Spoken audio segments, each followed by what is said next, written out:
Meron po tayong babasahing Bible verse dito sa harapan. Bago tayo umupo, let's read this verse. No? Genesis chapter 26. Tatlong version po ang gagamitin natin. Dalawa sa English, isa sa Tagalog. Ready? Go! Isaac planted grain in the land, and in the same year, he reaped 100 times as much as he had sown. Because the Lord blessed him. The man kept growing wealthier and wealthier until he became very great. He possessed flocks and herds and a large household. So the Philistines were envious of him. Now the Philistine had blocked all the wells that his father's servants had dug in the days of Abraham, his father, and they had filled them with earth. Isa pang version po tayo. Ready? Go. And Isaac sowed in that land, and he found that same year 100-fold. And the Lord blessed him. And the man was enriched, and he went on prospering and increasing till he became exceeding great. And he had possession of sheep and of herds and a very great, nagbago no, naging family na. Wherefore the envying him, stopped up all the time all the wells that the servants of his father Abraham had dig, filling them up with earth. Last version po, Tagalog. At si Isaac ay naghasik sa lupaing iyon, umani siya ng pinagpala siya ng Panginoon. At naging mayaman ang lalaki at patuloy na naging mayaman hanggang sa sabihin mo nga sa katabi mo, ako yan, yung lalaki na yan. No? Ako yung babae na yan. No? Amen? Next verse.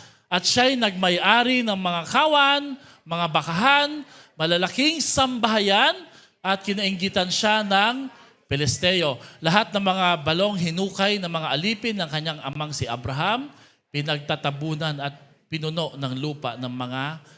Tayo po muna yung saglit na magkaroon ng katahimikan.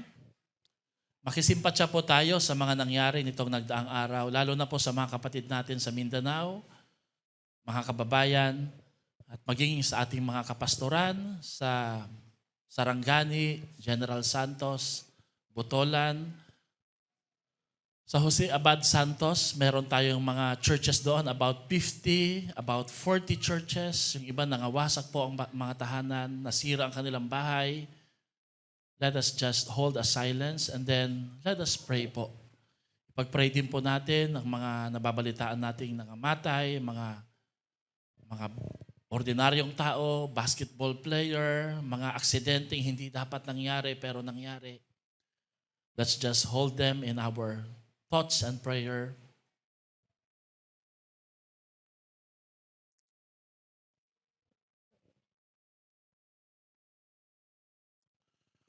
Lord, kami po ay nalulungkot, napipighati sa mga nangyayari, sa mga nababalitaan po namin.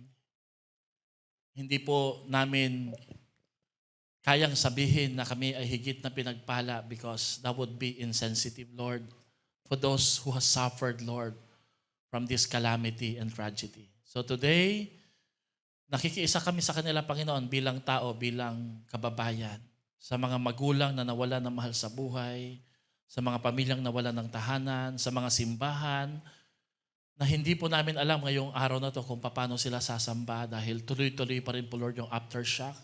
Most of our brothers and sisters sa mga Zion churches in Mindanao ay nasa ground, nasa open ground, kung saan nag-tent lang po sila.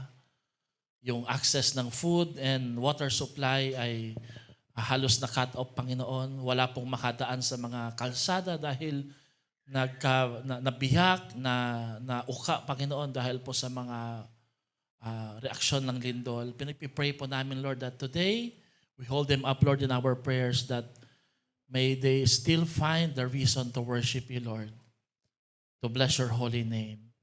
And gusto po naming damhin ang kanilang kalungkutan, ang kanilang confusion at pagtatanong. Pagtatanong hindi dahil hindi sila nagtitiwala na kay Lord, kundi nagtatanong sila dahil ito po yung initial response, normal response ng isang taong nakaranas ng isang trahedya.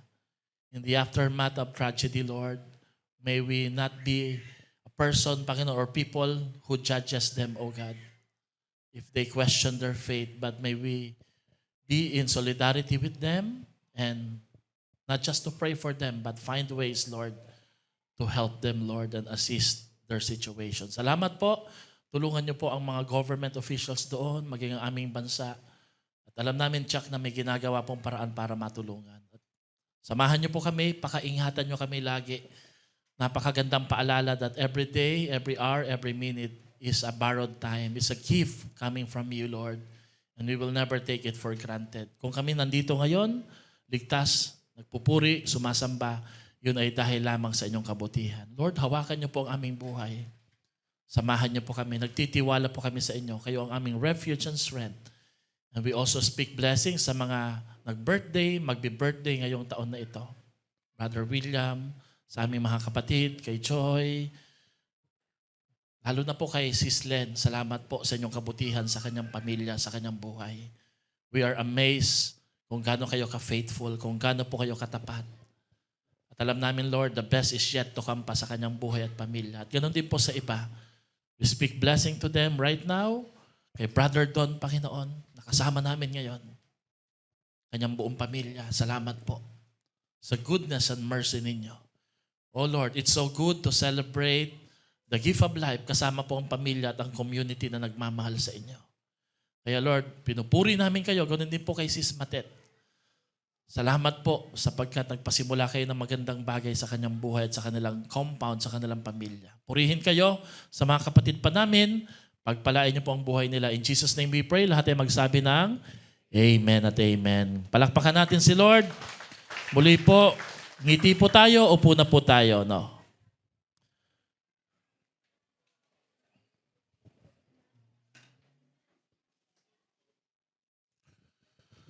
Good morning po sa ating lahat. Ang usual na activity natin bilang Christian, bilang disciple ni Jesus, Monday to Saturday, nag-work tayo, ginugugol natin to sa ating family.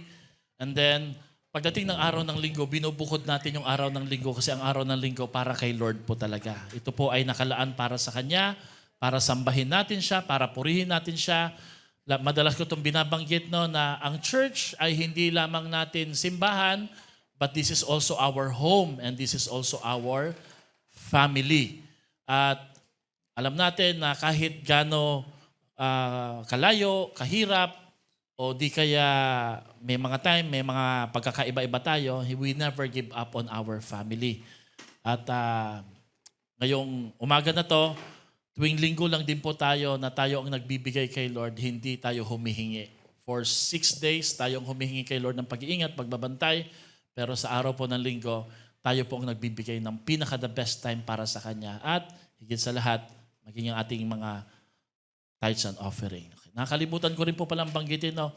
Si Brother Arnie din pala nag-birthday, nag-celebrate together with his baby girl. At alam ko, malapit na silang bumalik sa Denmark, tama, no? Thank you na ang huling linggo nyo dito sa Pilipinas, ginugol nyo sa pagsamba sa Panginoon. Amen. At patuloy po nating purihin, palakpakan ng ating Panginoon. Amen. Gusto ko lang ding sabihin kay Brother Arne, magaling siyang sumayaw. Mamaya bro, sasayaw tayo, no? Ang ating topic ngayong umaga na to ay pinamagatan ko pong The Eyes That Sees the Harvest. Ang mga mata na nakakita ng pag-aani. Ang reality po sa buhay, everyone loves harvest season. Pero maraming mga tao ayaw po ng planting season. Lalo na po yung mag-aaral ka, mag-assignment ka pa, magtatrabaho ka, magtitiis ka, magtsatsaga ka, didisiplinahin mo yung sarili mo. Pero alam natin na walang harvest kung walang planting. Most of us love to celebrate the fruit, but we forget the faith, the tears, the patience, and the perseverance behind it. Sabi nga ni Pastora kanina, ilang balde ba ng luha ang pinandidilig natin sa ating mga future harvest? Ang binasa nating kwento ay kwento po ni Isaac. Alam niyo po ba na si Isaac ay anak ni Abraham? Si Abraham, tinagurian po siyang a man of faith or a man of covenant. Pero dito natin makikita na si Isaac, binigyan siya ng Diyos ng great harvest. Si Abraham may great blessing, pero si Isaac merong great harvest. Kung kayo po isang ama ng tahanan, nais ko pong sabihin sa inyo to, no, na hindi lang mahalaga na tayo po ay nabubuhay para magtrabaho, mahalaga din po na meron tayong ipinapasa at itinatanim sa ating mga anak. Kasi sa kwentong ito, wala na po si Abraham, pero nanatili sa kanya ang mga tinanim ng kanyang ama. Ang pananampalataya, ang pagtsatsaga. And that is the reason why Isaac reaped a great harvest. Isaac's story teaches us that God's greatest harvest comes during life's hardest season. Lagi niyo pong tatandaan niya, no? Parang minsan, mahirap lang paniwalaan, no? There was a time na parang kami man, no? O ako man, parang ang hirap na mag-pray, no? Meron po bang mga time minsan na we feel like we want to give up praying, trusting in the Lord? Pero dito natin makikita na sa kwento po ni Isaac, ang great harvest niya na binasa natin kanina ay nagsimula sa panahong hirap na hirap siya. At hindi lang po basta hirap na hirap, walang-wala. Sino ho dito naranasan mo na yung walang-wala talaga?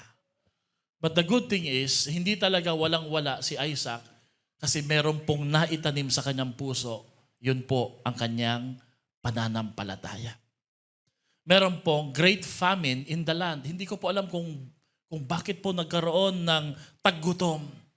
Itinuturing po ito sa Biblia pag binabanggit po yung salitang famine o tagtuyot is a time or a period of difficulty and drought.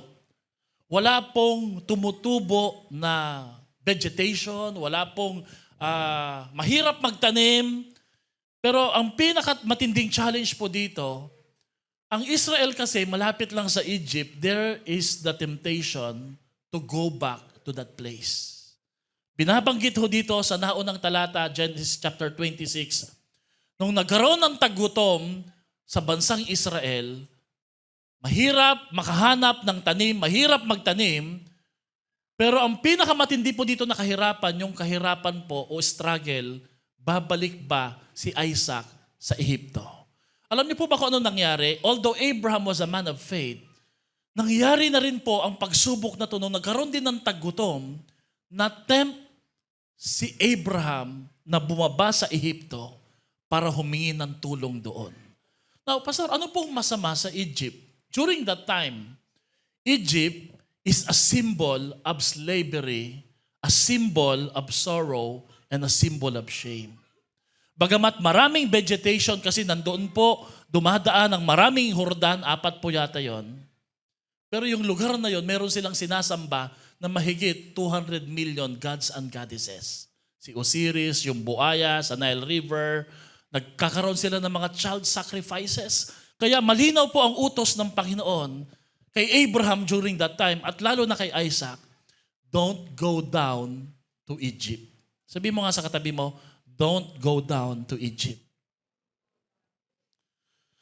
So, pag binasa natin yung kwento ni Isaac, yung faith niya ay tinest ng difficulty. Alam niyo po ba na ang pananampalataya natin hindi po tinetest lang sa panahon ng kasaganaan, tinetest din po ito sa panahon ng kahirapan. There was a temptation to leave his faith and his family. May nabasa pa kong isang article sa Facebook. Kung minsan po yung iba, gawa-gawa na lang, kailangan mong i-verify kung totoo eh. Merong 2 bata, ang edad po nila, edad po ata ni Dylan o mas bata pa, naabutan po sila sa isang kagubatan, forest po, na sobrang baba ng temperatura, sobrang lamig. Na ang damit lang po nila yung mga ordinaryong damit at sila po ay nakapiring, nakatakip yung mata at naghuhukay po sa lupa. Ang inutos pala ng kanilang mga magulang, magbilang kayo ng 100 at hanapin nyo kami. Ang nangyari po pala, iniwan sila ng kanilang mga magulang. They abandoned the 2 children. Mga maliliit pa po sila. At nung sila'y nahanap po ng mga authorities, lamig na lamig, duming-dumi po yung mga kamay. Inassume po ng mga authorities na posible because during that time, may kahirapan po yung economic nila. Hindi na siguro kaya ng mga magulang. Iniwan yung mga bata. I'm sure kayo o tayo, hindi natin gagawin yon kahit gaano kahirap ang buhay. Amen ba? Pero iniwan. Iniwan nila. At ang sabi po ng mga bata, hindi po kami iniwan eh. Nagbibilang nga po kami. Inaantay namin. Akala nila naglalaro lang sila ng hide and seek. There was a temptation not just to go down to Egypt, but to leave their faith and even their family or loved ones. Alam niyo naman, di ba, pag mahirap na ang buhay, mahirap nga pong kumupkop, mahirap nga pong itaguyod yung sariling pamilya, kukup-kup pa ba ng iba? But you know, Isaac trusted God like Abraham did. Kung meron mang isang bagay na naiwan si Abraham, hindi yung kayamanan, hindi yung mga flocks or hayop na kanyang tinamasa, nag-iwan po siya ng isang ligasiya ng pananampalataya.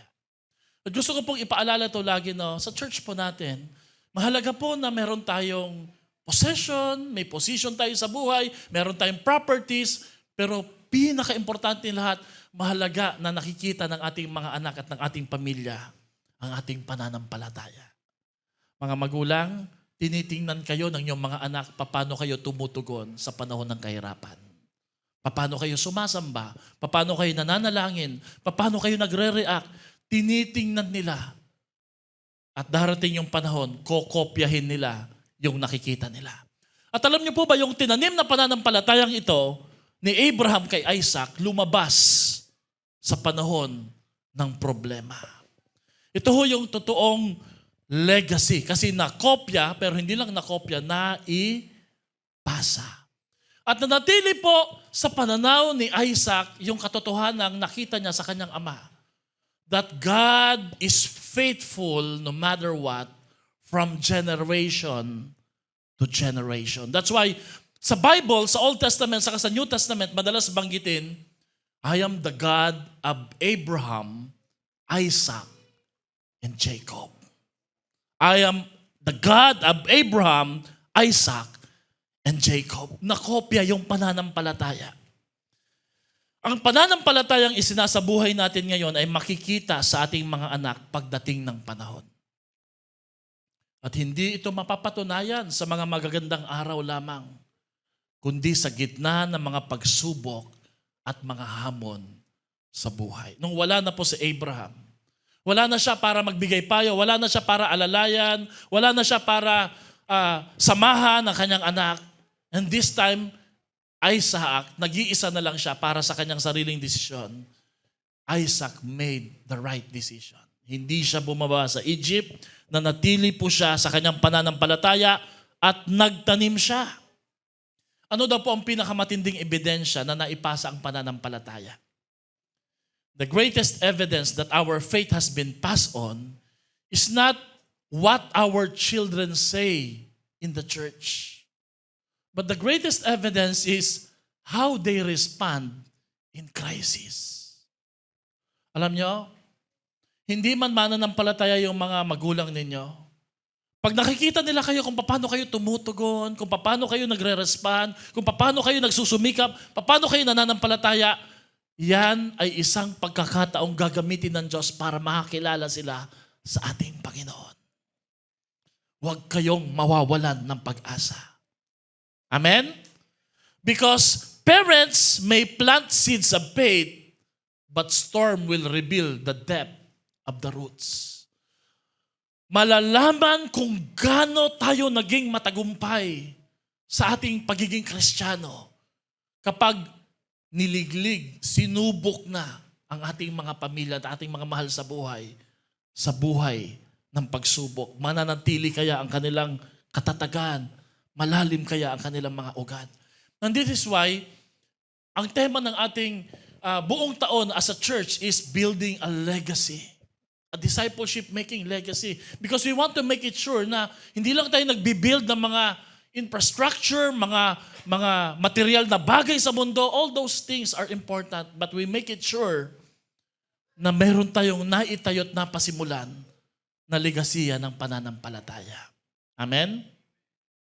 Alam niyo, naging development nito, Isaac developed an eyes of faith that were able to see potential behind the problem. No? Sino ho dito, pag tinitingnan mo yung kasamahan mo sa bahay, pwedeng anak o kamag-anak, parang sasabihin mo, wala talaga, mukhang hindi yata namana sa akin yung diskarte. Parang, ang hirap ituro, andyan na sa mata mo, di ba naririnig niyo po ba yan? Tutuklawin ka na, ng sandok. No? Di ba yung parang, pag pinag-uusapan yung may problema, stuck up na kagad sila, anong gagawin ko dito? Walang tubig, magsalok ka, mag-igib ka. May mga pagkakataon minsan na pag tinitingnan natin, iba yung hamon natin noon, iba rin yung hamon nila ngayon. At pag tinitingnan natin, iniisip natin, ako, mukhang na-spoiled ko ata. Minsan po, problema din ng mga magulang eh.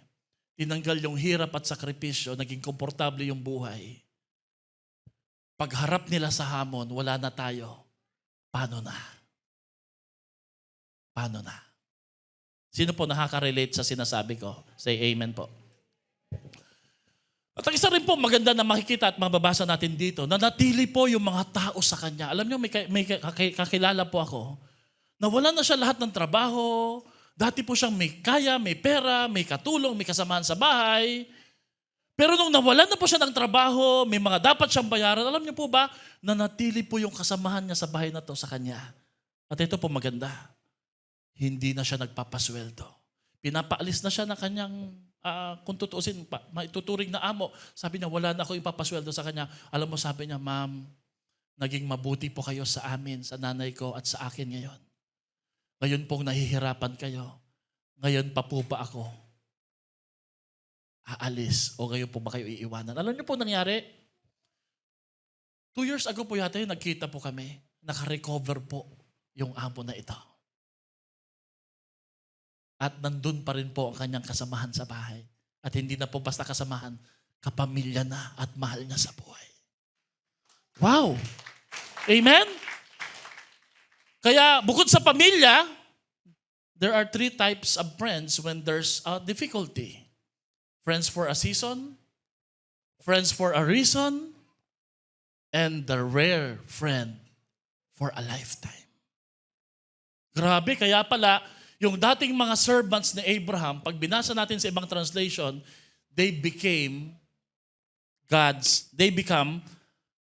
a Isaac family, or they become a household. Ano po ang prinsipyong pwede natin makita sa kwento po ni Isaac? When God is in your field, tahanan mo man yan, trabaho mo man yan, famine will never determine your future. Naranasan po talaga namin yan eh. Huwag ho kayong matakot, nag-increase po ang gasolina. Wala rin naman tayong magagawa eh. Nasa mababa tayong laylayan eh. Meron ba tayong boses? Wala eh. Pero napansin niyo po, no? Mataas pa rin yung gasolina, hindi pa rin bumababa na stock up, pero tuloy pa rin yung buhay ngayon. Nagpapatuloy pa rin tayo, pumapasok sa trabaho, nakakain pa rin tayo. Bakit? Hindi tayo pinababayaan ng ating mabuting Diyos. Yung iba dyan, nagkakape-kape pa yan, meron pa pong mga dessert yan, di ba? May midnight snack pa yan, di ba? A difficult season does not cancel God's ability to bring an increase and a harvest. So Isaac, instead of running to Egypt, Isaac remained obedient. Instead of retreating, he planted. Instead of panicking, he trusted. At ano po naging resulta? God blessed his harvest abundantly. Everybody say abundantly. Dahil nasa Old Testament po tayo, magkaroon nga po tayo ng Hebrew word study. Ang salitang planted na binanggit po dito ay galing po sa salitang Zara. Everybody say Zara. Meron ba kayong damit na ang brand ay Zara? Pag China po, Zara. Nasara na talaga. No? Ang ibig pong sabihin ng salitang Zara or planted is to sow seed, to scatter for future growth, to invest in expectation. Nang ibig sabihin po, tuwing tayo po may itinatanim, dapat lagi nating isipin, intentional yan. At meron dapat tayong expectation. Sino ho dito, hindi ka nawawala ng expectation kay Lord. Laging mataas ang expectation mo sa ating Diyos. Say amen po, no? Why? Because faith is planting before seeing. Ang totoo at tunay na pananampalataya nagsisimula sa pagtatanim bago mo makita ang harvest. Yung salitang matsa, dito yata kinuha yung matcha, no? Hindi naman. Ay doon po makukuha yung salitang reap o pag-aani na nangangahulugan po ng to obtain, to find, to receive what was sought. Dapat meron tayong hinahanap. Meron tayong hinahanap. Anong hinahanap mo ngayon? Kung minsan po may hinahanap tayo pero hinahanap natin sa ibang tao. Pero si Isaac, palibhasa dahil famine, wala siyang ibang pwedeng paghanapan, kay Lord lang talaga. The eyes of faith says Isaac found what God had prepared. Yung hindi nakita ng iba, yung hindi nakita ng kanyang mga alipin, nakita ni Isaac. Nakita niya na sabi niya, oh may famine, pero sa famine na to, sa land na to, sa field na to, may inihanda ang Diyos na pagpapala para sa akin. Ano po ang prinsipyo na pwede nating matutunan dito? God knows where your harvest is, even when you cannot see it. Alam niya. Ngayon, hindi natin nakikita. Pero nakikita po ito ng ating Diyos. Amen? If we keep on believing, trusting, planting, ililid ka niya sa tamang harvest field. At minsan pag tinignan mo yung field na yon, parang wala yatang harvest na tutubo dito, taggutom. Pero kagaya ni Isaac, kailangan mo lang magtiwala. Yung salitang blessed came from the word barak. Everybody say barak. Hindi po parak. Meaning to experience with power, to prosper, to flourish, and to increase. Sino ho dito nagpipray? Hindi ka lang magpa-prosper, mag-i-increase yung blessing mo day after day. Say amen po. Alam niyo po ba na ang harvest po ni Isaac, hindi lang agricultural success. Ang tingin po ng mga tao dito, it was a divine favor. Paano po nalaman na ito po ay divine favor? Pati yung mga Pelesteo, yung mga kalaban ng Israel, na inggit sa kanyang pagpapala. Malalaman mo na ang pagpapala mo ay sobrang laki. Kasi may mga tao po, hindi nila matanggap na blines ka. Amen? Yung po bang pag nakita ka nila, grabe, nagagalit sila. Bakit? Ba't biglang gumanda? Biglang gumapo? Dapat nagkaroon ng reunion, nagkita-kita kayo. Sayang pala to, no? Dapat ito yung niligawan ko eh. Tapos bigla ka nagpakita at bigla mong sinabi, ako nga pala yung mga sinaing nyo. Sinayang. The blessing of God can do more in one season that human effort can do in many years. Pag ang Diyos po nag-bless, isang season lang, lalagpasan niya yung pwede mong i-accomplish ng maraming taon. Nilagyan ko po yan ng Tagalog eh. Ang isang patak ng pagpapala ng Diyos ay kayang palitan ang maraming taon ng pagluha. Meron bang mga time na umiyak ka? Yun pala yung iyak mo, sabi nga ni Pastora, ay dilig o tubig na magpapatubo sa pagpapala ng ating Panginoon. Everybody say isang patak. Isang patak lang. Isang harvest lang. Sobra-sobra po ang pagpapala ni Lord kay Isaac. At panghuli, yung salitang prospered, gadal, in Hebrew, means to become great, to grow larger, to increase, continually. Ay, grabe po, no? Hindi lang po siya basta nag-harvest. Ang sabi ho doon, yung harvest na to, ang nagpayaman sa kanya lalo. Genesis 26:13 says, Isaac's harvest was progressive, powerful, prosperous, increase. Ang sabi po doon sa verse, the man kept growing wealthier and wealthier until he became great. Akala ko, ang pinaka matindi na yung wealthier pa eh. Meron pa pala, unwealthier until he became great. Yung pangalan po niya natanyag sa buong mundo. Sa Tagalog, as sa ibang translation, the man was enriched and he went on prospering and increasing till he became exceeding great. Wow. Sino ho dito ngayong umaga na to nangangarap ka, Lord, gusto ko rin po ng ganyang pagpapala. Sabi nila, makontento. Tama po bang makontento? Yes. Tama naman, di ba? Be content. Pero alam niyo po, ang salitang contentment, nasa dulo, hindi nasa una. Matapos mong gawin lahat, walang nangyari. Maybe tinuturo ni Lord sa'yo, other day, bukas, gawin mo uli. Pero dapat hindi yung wala ka pang ginagawa, nakukontento na. Iba yon. Tama? Mukha kang humble, pero false humility po yon. So, kailangan po, laging mataas ang ating expectation. Sabihin mo nga sa katabi mo, taasan mo ang expectation mo kay Lord. Ang pagpapala ni Isaac ay paalala na ang pagpapala ng Diyos ay hindi natatapos, hindi nauubos, at hindi nalalaos. Alam niyo, ang prayer ko po lagi, kung ano man po yung blessing ni Lord sa ating mga ama ng tahanan, sa ating mga ina ng tahanan, dapat mas doble, mas triple ang matatanggap ng mga anak natin sa mga susunod na panahon. Amen? Amen po ba? Maganda po bang prayer yon? Yeah, di ba? Kaya nga po, nung nililigawan ko si Pastora, sabi ko sa kanya, mag-asawa na tayo. Sabi niya, ayoko pa. Bata pa ako. Sabi ko, hindi na. Mag-asawa na tayo. Ako kasi pastor siya iba pa yung nakikita niya So, nag-pray po ako na matindi, Lord.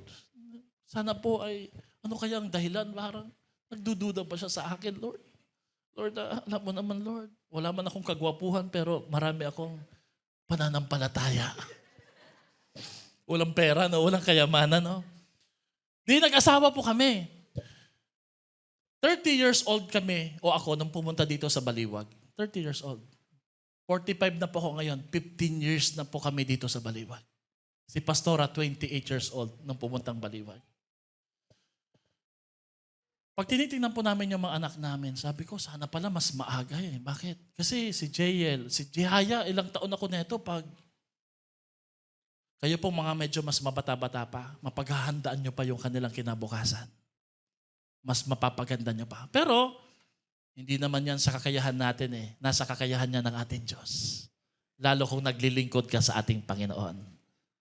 Sabihin mo nga sa katabi mo, hindi natatapos, hindi nauubos, hindi nalalaos ang pagpapala ng ating Diyos. Totoo yun Diba? Napansin niyo po, nagkagulo yung bansa natin, tumaas yung presyo ng bilihin, nandito pa rin po tayo, buhay na buhay, kumakain, nagkakaloob, naglilingkod, patuloy na sumusunod pa rin sa ating Diyos. Yung iba nga sa inyo dito, may mga project pang nagawa sa buhay. No? Bakit? Patunay lamang po na hindi tayo pababayaan ng ating Panginoon. Si Abraham, merong Abrahamic blessing, pero mas matindi ang Isaac harvest. May katabi ka bang anak ngayon? May katabi kang anak. Babae man o lalaki yan. Sabihin mo nga sa kanya, anak, lalagpasan mo pa ang blessing ko. Amen? Hindi yung anak, yung pasaway ko, tatapatan mo yan, anak ha. Alam mo anak, dati, nasabihan na ba ganito? Ang kulit talaga nito. Tumakas na naman yung anak mo. Ganyan na ganyan ka nung bata ka, di ba? Para ang pangit, no? Parang hindi yata magandang marinig yan, di ba? You know, let's always speak positive sa pamilya natin. Amen? Hindi yung, huwag ka nga dyan, mahuhulog ka. Nahulog. O, di ba? Sabi ko yun, nahulog ka, di ba? Hindi pa nagkakamali tong dila na to. No? Huwag ka, no? Huwag ka, anak. Ano ba dapat sabihin? No? Nasa puno Di ko rin alam kung ano sasabihin. Matindi ang Isaac harvest. May anak ka ba katabi ngayon? Pamangkin, sabihin mo sa kanya, lalagpasan mo pa ang blessing at talino ko. Wow. Tumingin siya sa'yo, may talino po ba kayo? Meron naman kahit papano, di ba? Ang pangalang Isaac kasi, grabe, medyo malungkot, no? Kasi ang pangalang Isaac, katatawanan. Tandaan ninyo na si Isaac ay produkto po ng isang 80 years old na babae at 100 years old na tatay niya. At nung bumisita ang anghel, simpleng bisita lang, hindi nila alam they were entertaining angels. Kaya pag may bisita, maging accommodating tayo, pero maging mapagbantay din. Baka mamaya, hindi pala bisita, buwisita. Pero angels pala yun. Mga pinadala ng Panginoon, tapos nung pinakain po nila, pag may bisita po kayo, huwag niyong papakainin ng panis, yung mga expired na, di ba? Baka sumpa yung ibigay. Siguro ang sarap ng pinakain. Ang sabi po ng anghel, mula ngayon hanggang sa susunod na taon, magkakaanak ka, Sarah. Alam niyo po ba? Sinabi po kay Abraham yon, pero narinig ni Sarah. Si Sarah, no, parang imbis na asawa, na nagmarites din siya. Natawa siya. Natawa siya kasi alam niyang imposible yon. Meron ba sa inyo dito minsan, natatawa ka sa pangako ni Lord? Kasi mukhang imposible. Pati si Abraham natawa din. Pero alam niyo po, nung pinanganak na si Isaac, God turned their laughter of doubt into laughter of joy. Niredeem ng Panginoon ang pangalan ni Isaac. Hindi lang siya katatawanan dahil imposibleng mangyari. This time, nung siya'y pinanganak, lahat ng tao'y natatawa. Natatawa sila sa pagkabangha na imposible ito, pero pinangyayari ng ating Diyos. They were laughing in awe and wonder of the goodness of God sa ating buhay. Ang mga bagay na pinagtatawanan ng tao noon o ngayon sa iyong buhay ay maaring maging patotoo ng Diyos at pagdiriwang mo para sa araw ng bukas. Na pag nagkita sila, dati kang tinatawanan, matatawa pa rin sila, pero ibang tawa na, mamamangha sila, mapapasabi sila, paano nangyari? Paano naging? Si Lord lang talaga yon. Amen? Come on, palakpakan nga po natin ang ating Panginoon. Kung pinagtatawanan ka ngayon, babaguhin na ayusin ni Lord yan at gagawin niya niyang katatawanan ng pagkamangha. Paano natin dapat makita ang harvest kung paano nakita ni Isaac? Number 1, before harvest, there is great hardship. Parang ngayon sa sitwasyon natin. Let us always see possibility, not just difficulty. Kung may kahirapan, lagi natin makikita ang pagpapala ng ating Diyos. Amen? Genesis chapter 26 verse 1, there was a famine and poverty. Walang paraan para may tutubo na tanim. During that time, planting sounds irrational. It's like investing during a recession, starting a ministry during opposition, sharing faith when people seem uninterested. Walang ulan eh. Walang bubunga, walang tutubo. Pero yung pinamanang pananampalataya ng kanyang ama ay mata ng pananampalataya. The eyes of faith don't focus on difficulty, but they focus on possibility. Kapatid, your circumstances do not limit God's ability. Kaya ng Diyos yan. Sabihin mo nga sa katabi mo, kaya ng Diyos yan. Kaya ni Lord yan, di ba? So ang ginawa po ni Abraham, ni Isaac, kahit may famine at may poverty, nagtiwala siya kay Lord. Pangalawa, yung hardship na kinaharap niya, yung temptation to go back to Egypt. Alam niyo po, Egypt was the easy path. But the blessed path was obedience. Lagi niyong pipiliin yung mahirap. Kahit mahirap, pag alam niyong papunta kay Lord sa pagsunod sa Kanya, gawin niyo. Mahirap ba mag-church? Mahirap, lalo na kung may mga anak ka. Tama po ba yan?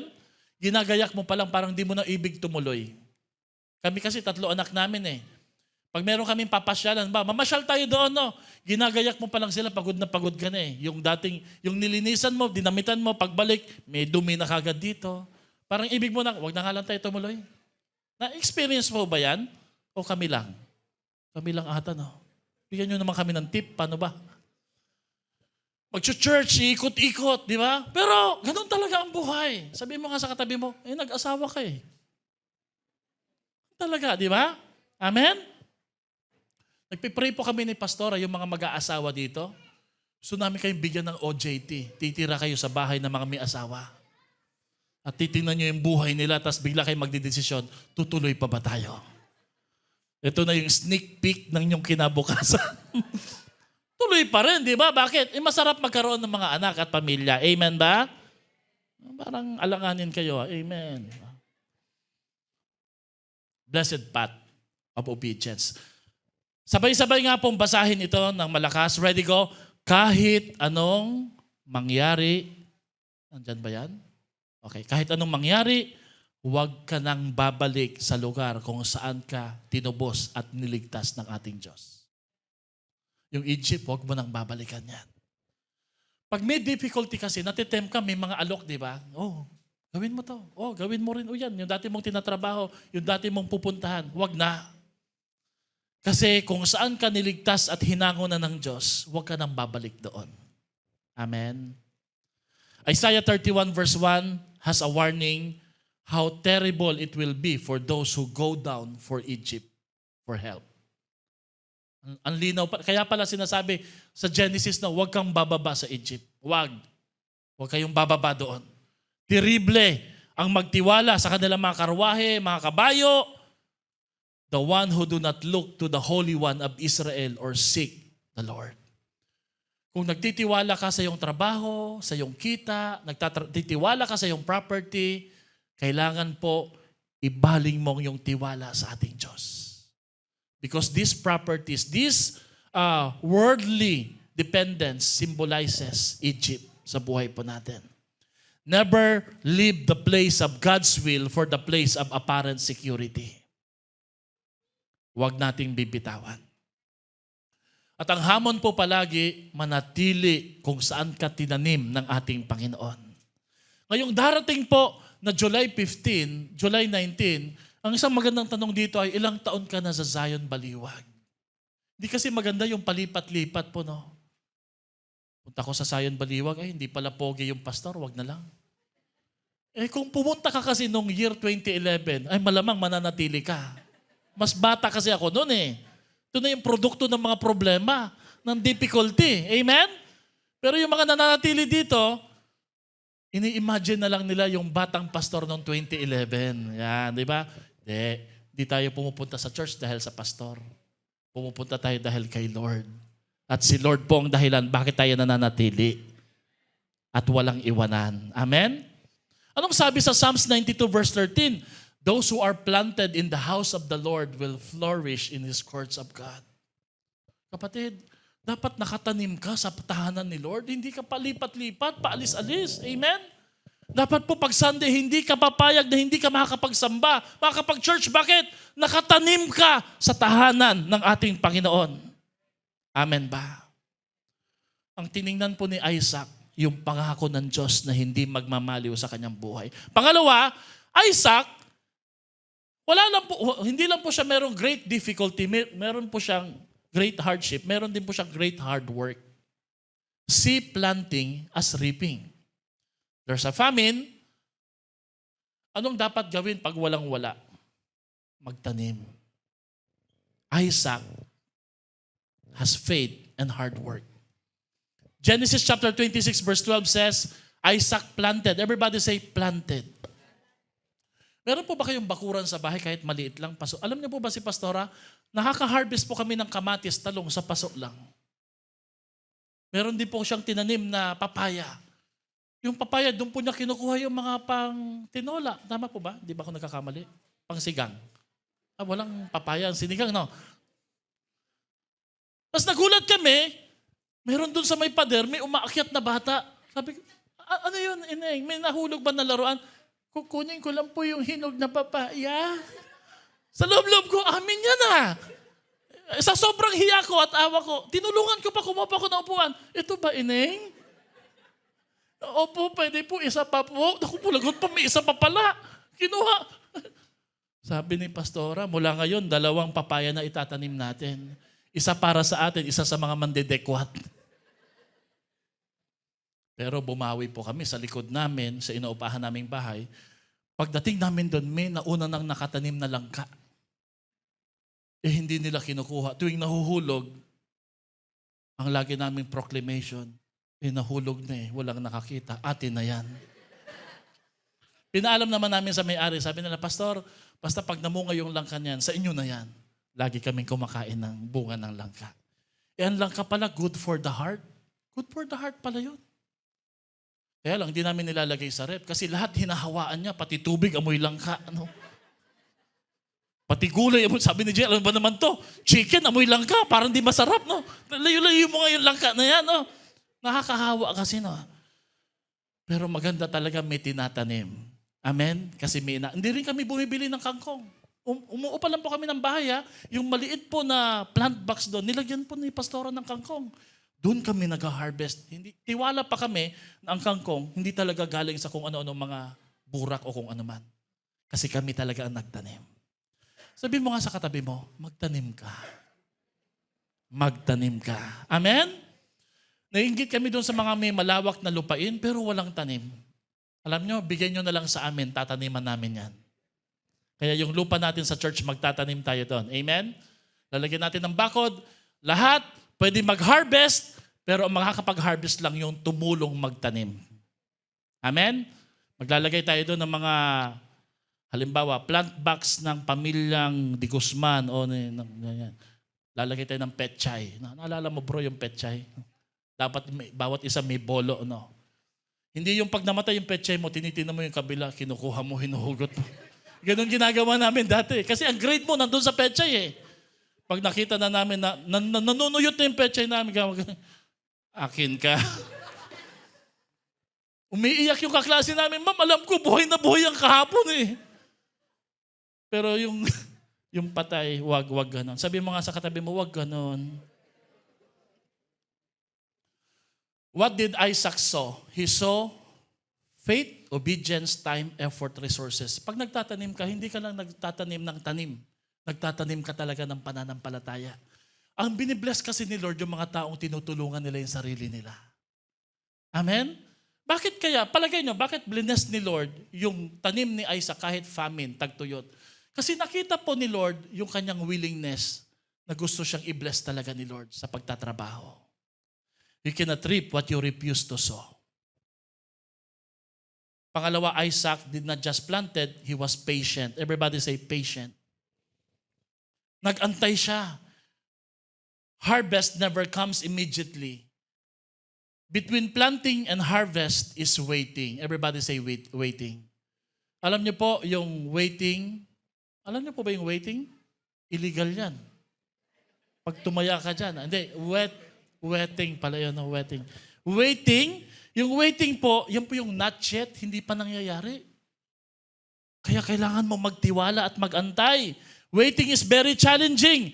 Pero mabuti na lang may pakiusap po si James chapter 5 verse 7. Sabi dito, sabay-sabay natin basahin. Go. Kaya nga, mga kapatid, magtiyaga kayo hanggang sa pagdating ng, tingnan din nyo ang magsasaka, buong tiyaga nilang hiniintay ang mahalagang ani ng kanilang bukirin, inaabangan ang pagdating ng tag-ulan, dapat din kayong magtiyaga. Sabay-sabay, tibayan ninyo. Mahirap ba? Mahirap ang kita? Pakitapik yung katabi mo, sabi mo sa kanya, tibayan mo ang iyong loob. May pananampalataya ka nga, kulang ka naman sa pasensya, kulang ka sa tiyaga. Kailangan mong matutunan yung pag-aantay. Kung meron mang isang bagay na maraming tinuturo si Lord, yung waiting season. Di ba? Pag nagpipray tayo, di ba? Ang dali mag-pray, no? Pero sana kung ang bilis lang din ng panalangin eh. Pero may tinuturo si Lord habang nag-aantay ka. Lord, pagalingin mo na ako. Wala pa rin. Lord, pagalingin mo pa rin ako. Okay, may sasabihin ako sa inyo. Ang paghihintay ay hindi pa raw sa isang proseso. Proseso siya. Hindi pwedeng madaliin. Yung tinanim mo nga, kinabukasan may uhay na kagad. Hindi pwede, di ba? May process kasi si Lord eh. Amen? Ang pagkaantala ay hindi nangangahulugang pagtanggi ng ating Diyos. Pag meron siyang dinidelay, hindi yun ibig sabihin, ayaw na ni Lord. Meron siyang piniprepare. Amen? Kung may pangako ang Diyos, sulit ang iyong pag-aantay. Naniniwala po ba kayo doon? Sulit. Kasi alam mo, mas maganda ang dadalhin o ibibigay sa iyo ng ating Diyos. Sa paghihintay, hindi lamang ang sitwasyon ang binabago ng Diyos, binabago rin niya tayo. Alam niyo, binabago ni Lord ang ating pagkatao. Kasi mas mahalaga kay Lord ang pagbabago ng ating karakter kaysa sa pagpapalang ating matatanggap. So what we become is more important than what we will receive. Sino ang naging tayo sa proseso ng pag-aantay? Natuto tayong magtiwala sa ating Panginoon. Growth is happening underground before it becomes visible above the ground. At habang nag-aantay tayo, panampalatayahan natin ang prinsipyo na pinanampalatayahan ni Isaac. God works in hidden season before revealing visible harvest. Kung may mga panahon parang, Lord, ang dilim ng paligid, puno ng walang katiyakan, uncertain, the seed beneath the soil, remember, is not dead. It is developing, it is growing, it is forming. Yung tinanim mo, binigay mo kay Lord, yung faith na pinagkatiwala mo sa Kanya, hindi yun namatay. Pinatutubo ni Lord yun, pinalalakas. At magugulat ka, may kakatok sa pinto ng iyong buhay at magsasabing, ito na ang bunga ng iyong pananampalataya. So Isaac had a great hardship. Isaac had a great hard work. Panghuli, Isaac had a great harvest. Natural. C, future and generational harvest. Harvest is sure. Ayon po sa kwento ni Isaac, sigurado ang pag-aani. Everybody say sigurado. Kailangan lang natin mag-antay. Sure, ang harvest. Sure po.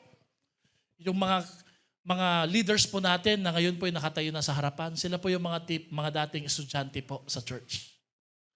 Sila po yung mga pinipigilan ng magulang, sila po yung mga pinapagalitan, sila po yung mga nag-i-struggle po sa pinansyal, sa pag-aaral. Pero when we look at them right now, they're so faithful and God bless them. Not just with wealth, but with good work, but with a great family. One time po, 2012 po yata o 2013, meron pong isang dumadalo sa church natin na nagsabi, huwag ko kayo, pastor, mag-invest sa mga kabataan. Wala pa silang masyadong trabaho. Nung time na yun, makakabataan lang po yung mga nararito sa church natin. But looking back, hindi po tayo nagsisisi. Bakit? When we invested on them, God caused them to grow, God caused them to be blessed, and God is using them right now to bless and honor the Lord. In fact, pag kinakausap ko yung mga dinidisciple nila, sabi ko, sino nagbigay sa'yo ng damit na yan? Ang ganda. Sino tumutulong sa'yo? Si ate, si kuya po. They're paying back because they know how it feels to become a student, to become a youth. Itong mga leaders natin ito, meron silang eyes of faith, nakikita nila yung potential ng mga bata. Hindi pa man sila nakakatapos. Hindi nila nakikita ang pagpapasaway, ang nakikita nila yung ginagawa at kayang gawin ni Lord sa buhay nila. Ganon po si Isaac. Ano po ang blessing na natanggap ni Isaac? Number 1, material harvest. He reaped 100-fold. Ang salitang 100-fold sa Bible, it means extraordinary abundance. Alam niyo po ba yung pag kumita ka, tuwan-tuwa ka, pero nung binudget mo, parang wala na natira. Sino po dito nakakain? Oy, kumita tayo, di ba? Pag tinignan mo, nasaan na yung puhunan? Nandun pala dun sa kita, ibalik na natin. Ay, hindi, wala rin kita, no? Pero ito siya, nung kumita, nilaan sa ganito, nilaan sa ganon, babahin pala tayo sa abono, sa landmaster, sa halimaw. Ano ba yung halimaw, pastor? Yung nag-harvest, example lang. Pero yung natira, sobra-sobra pa. Ito po yung tinutukoy dito. Sabihin mo nga, one-of-a-kind blessing. Bakit po kaya ganun ang natanggap ni Isaac? Because God can multiply what we trust and surrender. Yung pinagkatiwala natin sa ating Diyos, yung buhay mo, kahit hirap na hirap ka, may pinagdadaanan ka, sabi ni Lord, I can multiply it. Amen. Faithful stewardship invites divine multiplication. Pangalawa, hindi lamang po material harvest. Ang natanggap din po niya, relational or people harvest. Everybody say people harvest. Sa verse 14, napapalibutan po siya ng mga maraming tao, servants, workers, people around him, pero hindi po sila nanatiling kasamahan, manggagawa, katulong. Ang sabi po sa Bible, they become part of a great household or family. Meron pa akong narinig na ganito sa church member po natin. Pastor, pag ako kumakain bilang amo nila, yung pagkain ko pareho po sa pagkain ng mga manggagawa. Hindi po dapat magkaiba. Kung saan po kami kakain, doon din po kami kakain. Sabi ko, wow, Yan to talaga yung totoong blessing.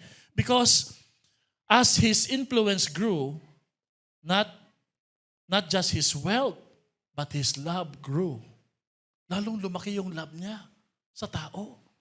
Pag lumalaki kasi ang pagpapala, minsan parang threat na yung mga tao sa atin, pero kay Isaac, ang mga tao ay kasama niya at pamilya niya. That's why sa verse 14, sabi dito, he possessed flocks and herds, and he has a large household. Sa ibang translation, he had possessions of sheep and herds, and he had a great family. Everybody say great family. So may tanong pa ako ngayong umaga na to. Saan ka mayaman? Sa pera o kaibigan? O sa tao? Alam niyo ba na maraming tao, maraming pera, pero walang kaibigan? Totoo po ba yan? Ang salitang household ay nagpapakita na ang pagpapala ni Isaac ay umabot sa maraming tao. Tinulungan po niya. Lumawak hindi lamang ang kanyang kayamanan, kundi pati ang kanyang impluensya. May mga tao, maraming pera, pero walang kaibigan o komunidad. Maraming tagumpay, pero walang impluensya sa ibang buhay. Ang pagpapala ni Isaac ay hindi lamang dumami sa kanyang kawan, dumami din pati sa mga taong nakapaligid sa kanya. Alam niyo po ang nangyayari sa mga tao pag yumayaman? We raise our standard of living, but we lower our standard of giving. Ang totoong bless, ang totoong harvest, yung blessing mo hindi nag-stay sa'yo. Tumutulong sa iba para mapabuti yung buhay nila. When God will bless you, don't raise your standard of living, raise your standard of giving. Mahirap yon. May nabasa pa kong article, ang may-ari ng Save More, pumipila sa Save More na kanyang pagmamayari. At pag sinasabi ng mga staff, ay si ma'am, ano pala to? Si po yun eh. No. Walang bodyguard. Pagsasakay po ng eroplano, hindi po first class, economy. Walang nakabuntot na mga tao, pumipila po doon sa ticketing booth po. What does it tell us? No? Minsan po, no? Yung mga totoong mayaman, sila talaga yung mga totoong humble. Minsan po, nakakatikim tayo ng konting yaman, dumadami yung yabang. Hindi sinusukat ng Diyos ang tagumpay sa dami ng iyong pagmamayari, kundi sa dami ng taong naaabot ng pagpapalang binigay sa iyo ng Panginoon. Merong isang African proverb sa Africa na nagsasabi, every morning, a gazelle wakes up and runs faster because it knows that he must outrun a lion. Tapos, sabi po dun sa quotation, and in the same morning, a lion wakes up. He knows that it must run faster to overrun the gazelle because it knows it will starve for his lunch. Tinanong ko po yung mga SOL students, sabi ko, sino kayo doon sa Proverbs na yon, sa kawikaan na yon? Kayo ba yung gazelle na nabubuhay lang just for survival? O are you the lion na kailangan nyo na maging successful para may makuha kayong success, maapakan yung iba kahit isahodang masira ang buhay nila. And then I told them, there are 3 levels in life. Survivor, successful, but God wants you to become significant. Hindi ka lang successful, you help others to become successful as well. Because true prosperity is not only having resources, but having people to impact. Ang harvest na tinutukoy po dito, hindi pera ha. Ang harvest na tinutukoy dito, influence. Ang tunay na sukatan ng kayamanan, hindi kung gaano karaming pera ang nasa iyong kamay, kundi kung gaano karaming tao ang nasa iyong puso. Marami kang pera pero maraming galit. Hindi rin maganda, di ba? Pero minsan, may mga tao talagang galit sa atin, hindi natin maiwasan. We cannot please people. Resources can make you rich, but relationship will make you truly prosperous. Luke 16 verse 9, basahin natin ng malakas, go.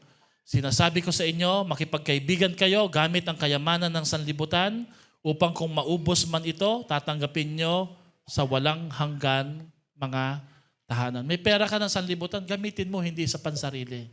Gamitin mo para mag-akay. Nakabili ka ng sasakyan. Meron kang spare na money o pamamasahian kita para makilala mo ang ating Panginoon. Yan yung tinatawag nating life of significance. Pangatlo, na pagpapala ni Isaac, influence harvest. Nainggit sa kanya ang kanyang mga kalaban. Malalaman mo na lubos kang pinagpala ni Lord, bakit? Kinaiinggitan ka na. Hindi ka naman dapat nagpapainggit. No? Meron kaming ibibigay sa inyong mga papel. Bigay nga po natin sa kanila. No? This coming anniversary, July 19, magkakaroon tayo ng massive invitation. Gusto natin mag-harvest tayo hindi lang ng pagpapalang pinansyal, material. Gusto natin marami tayong harvest of people or friends, family na makakilala kay Lord. Okay po ba yon? Yes, di ba? Yung makakilala talaga sa ating Diyos. Habang dinidistribute po yan sa inyo, kukuha kayo ng ballpen, papel, lalagyan nyo po sila ng 3 tao na gusto nyong ipag-pray at imbitahan sa darating po na July 19. Nakita nyo po ba ito? Ididikit natin yan dito sa cross. Huwag muna kayong uuwi, please, after this service. Sulat nyo po muna. Pag-pray nyo pong maigi together with your life group leader. No? Lord, pinagpipray ko po, una, mga kaibigan ko, mga katrabaho ko, kakakilala ko. Susulat ko po sila. Tapos 3 tao lang po. Huwag pong marami, kahit 3 lang po. And then, ididikit natin sila dito. Pagpipray natin sila palagi bago dumating yung July 19. Because sa July 19 sa ating church anniversary, pupunuin po natin ang Waterwood Pavilion, sasamba tayo sa ating Panginoon, at marami po makakilala sa ating Diyos. Amen ba? Palakpakan niya po natin ang ating Panginoon. Gusto ko po mag-end sa ganito. No? May picture pa ako dito eh. Ito po yung picture talaga na pinakiingatan ko po lagi kong sinishare. No? Kasi ito po yung time na nasa apartment pa po kami ng Concepcion. Ito ho si Jethro. Ay, ilang taon si Jethro dito? 2 years old siguro, no? Mga 2 years old. No? Nagkataon po na ang t-shirt namin pareho pa yung kulay. Pag pinapakita ko po yan kay Jethro, nangingiti siya lagi. No? At lagi ko pong tinatanong si Jethro, Jethro, do you want to become a pastor? Ganun siya. Ano yung si Jethro, mahiyain, di ba? No? Pero iniisip ko po lagi, Lord, sana po. And then may isa pa pong picture. Meron pa bang isang picture dyan? Andyan si JL Jethro Chihaya. Natanong ko si JL, gusto mo ba maging pastor, JL? Si Jethro na lang, siya yung lalaki. No? Si JL Chihaya naman, pag tinanong mo, Chihaya, what do you want? I just want to become a princess. Wala na tayong magagawa dyan. Pero gusto ko lang pong patayuin yung mga ama ng tahanan ngayon. Please stand, mga tatay. Mga Abraham. Yan, Abraham, tatay. Tapos po, pwede niyo po bang akayin yung mga Isaac po ninyo sa inyong tabi? Dalhin niyo po sa gilid ninyo yung mga Isaac ninyo. Sige po, yung mga Isaac. Gusto ko pong tawagin yung mga Isaac ngayon.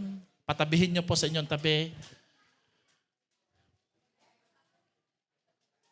Okay. Hugutin po natin sila sa kids church. Yan, pwede natin hugutin. No? Habang nagre-ready na po yung ating worship team, even as we sing that song, God keep His promise to us. No? Ang Isaac po ninyo, pwedeng babae, pwedeng lalaki yan. No? Okay po, walang problema yan. Oo. Huwag kayong mag-alala, hindi kayo magpapastora o magpapastor. Magdi-declare lang tayo ng blessing sa mga future Isaac. Amen? Ayan. Tawagin natin yung mga anak natin. And I want you to come here in front, lahat ng mga tatay, dito po sa harapan. Magdi-declare tayo ng prayer, a blessing para sa inyong mga anak. Amen. Papuntahin natin dito yung mga anak natin. No? Ayan, hallelujah. Okay. Meron bang mga Isaac na pumapalag dito? Yung mga tinatali sa altar, pumapalag-palag, no? Parang ayoko. As a family na lang po, as a family. Pwede po kayo pumunta. Ayan, yan. Wow, amen. No? Sige. As a family na lang. Okay, yan, amen. Okay. Ayan.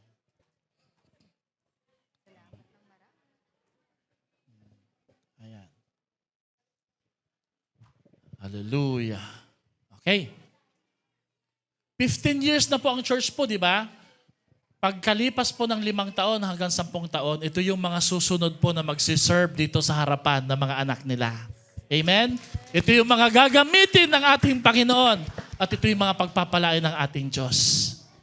Mga tatay, mga nanay, sabihin nyo nga sa mga anak nyo, ngayon, anak, wala pa kaming ipapamana sa inyong lupa.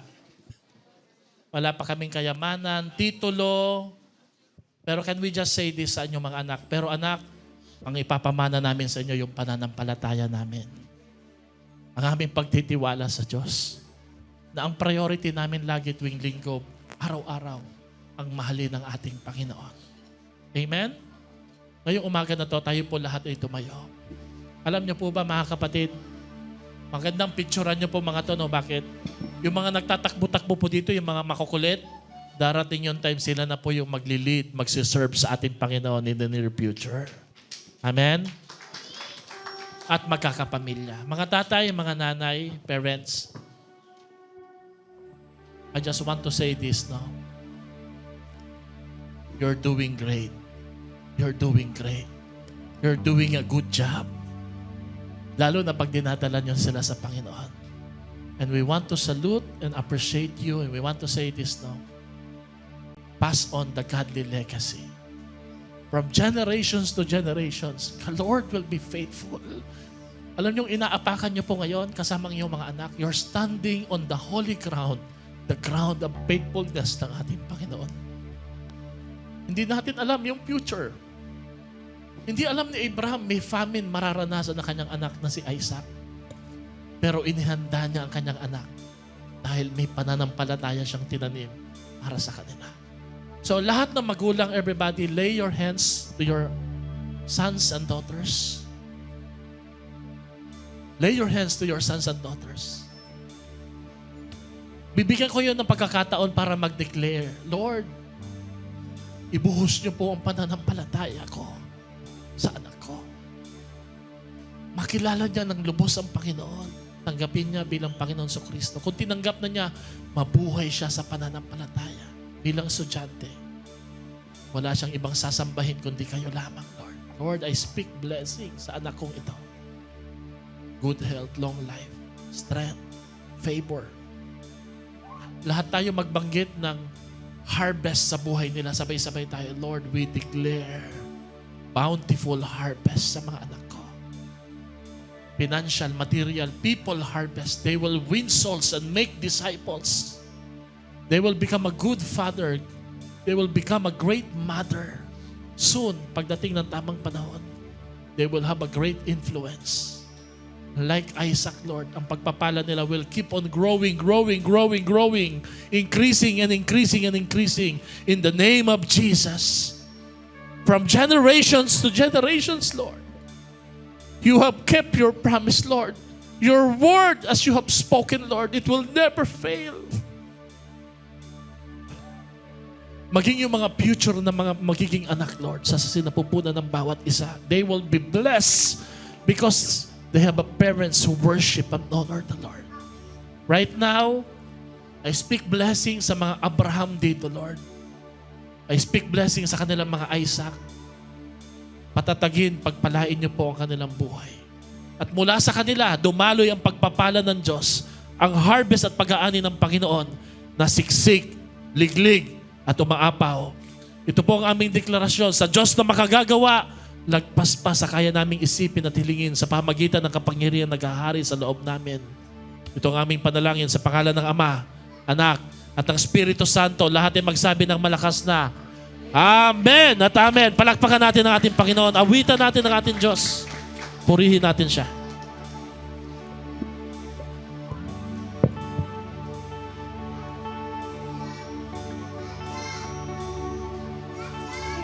Written, you're my refuge and strength. Though the earth may pass away, you will remain. It is written, you provide every need, and everywhere that you will lead, you will sustain. keep your promises. Your goodness never ends. From generation to generation, you keep your covenant. And we've seen your faithfulness from generation to generation.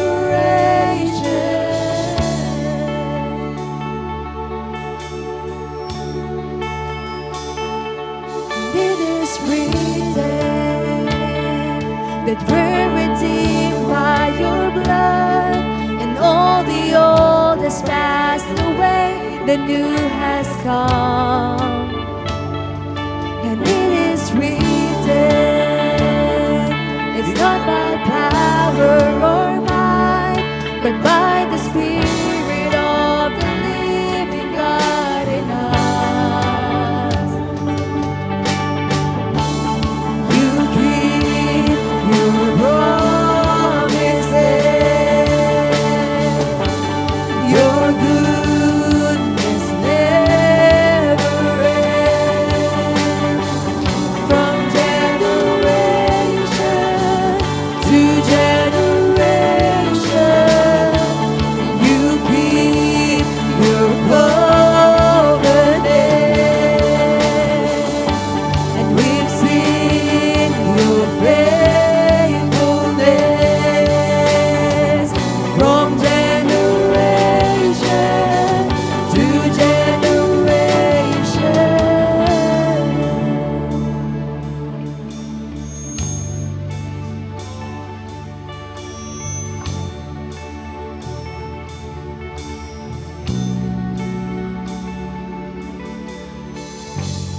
We will trust you and believe, as it's written, let it be. You alone will be a firm foundation. What you've spoken is enough. It's the ground we're standing on. You are God, and we will not be shaken. We will trust you and believe, as it's written, let it be. You alone will be a firm foundation. What you've spoken is enough. It's the ground we're standing on. You are God,